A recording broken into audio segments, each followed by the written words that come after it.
Hey, what's happening, everybody? This is Lawrence Ross, aka Blind Lawrence. Thanks for checking out my YouTube channel. Hope you like what you see. Observing obscure observances. Looking at the calendar for June 29th, here we have the Feast of St. Peter and Paul Day.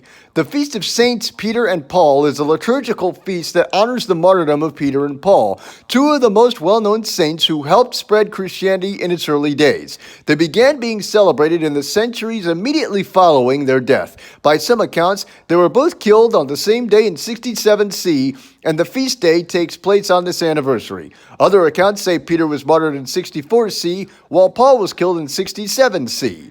The day marks the end of the Apostles' Fast in some Eastern Orthodox and Eastern Catholic churches. Congregants attended all-night vigil or vespers the night before and a divine liturgy in the morning.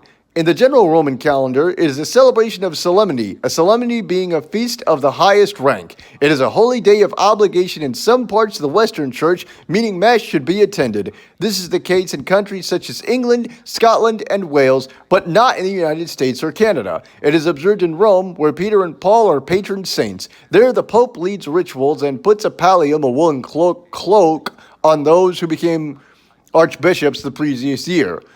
Other types of entertainment, such as fireworks, fairs, and music also take place on the day. Sorry, I'm having a tough time talking today, folks. It's just, I don't know what it is. Hug Holiday Day is for giving hugs for those in need, especially to the elderly and sick at places such as senior citizen centers and hospitals. The day was created by a nonprofit called the Hugs for Health Foundation. They said that hugs are part of a broader support plan for seniors, including friendship and volunteer support. Hugging has been around for millennia and is practiced by almost all cultures as a way of connect with others without using language. Hugs have traditionally been given in many scenarios, as a greeting or goodbye, for sympathy or congratulations, and for gratitude, support, and affection. The word hug seems to have hug from hugga, an old Norse word meaning to comfort. Hug was first used around 1610 to describe a wrestling hold. Wow. It began being used for its current meaning in the 1650s.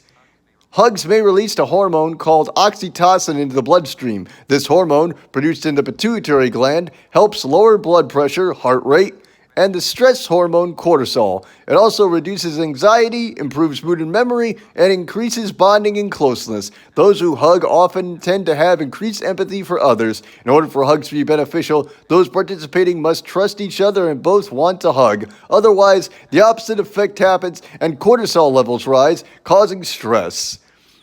Well, I can tell you right now, folks, in the times that I've met Trisha Paytas, that's pretty much how that's pretty much things get going, man. Greets you with a hug, and then it goes from there, man. National Almond Butter Crunch Day, observed annually on June 29th. There's no information. Darn.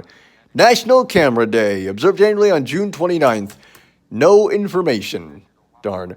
National Waffle Iron Day. There's no information, but I do got a little joke for you. How did Helen Keller hurt herself? She read the waffle iron.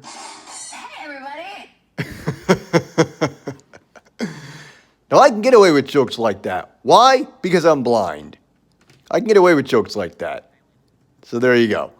Here we have Please Take My Children to Work Day, observed on the last Monday in June.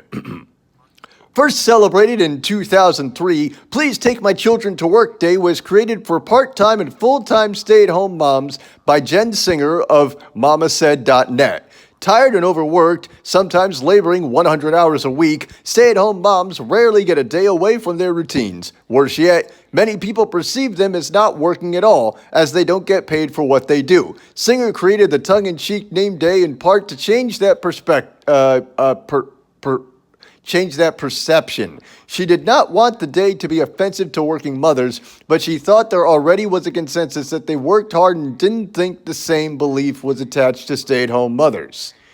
She thought that if such a day existed, it would give stay-at-home moms a way to explain why a day off was necessary. Stay-at-home moms are to take part or all of the day off. It is most fitting if they take off 8 hours, as that is the standard workday length. They are to get away from their routine and do things more suited for adults than they usually do, while friends or family take care of their children. Although not the holiday's original intent, the day can be for stay-at-home dads as well.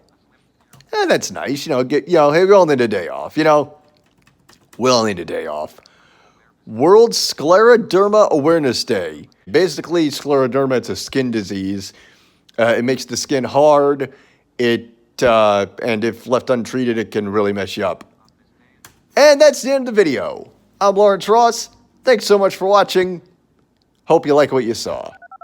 Hey, what's happening, everybody? This is Lawrence Ross, aka Blind Lawrence. Thanks so much for watching this video. If you'd like, you can check me out on my other social media platforms, Facebook, Twitter, and yes, even Instagram.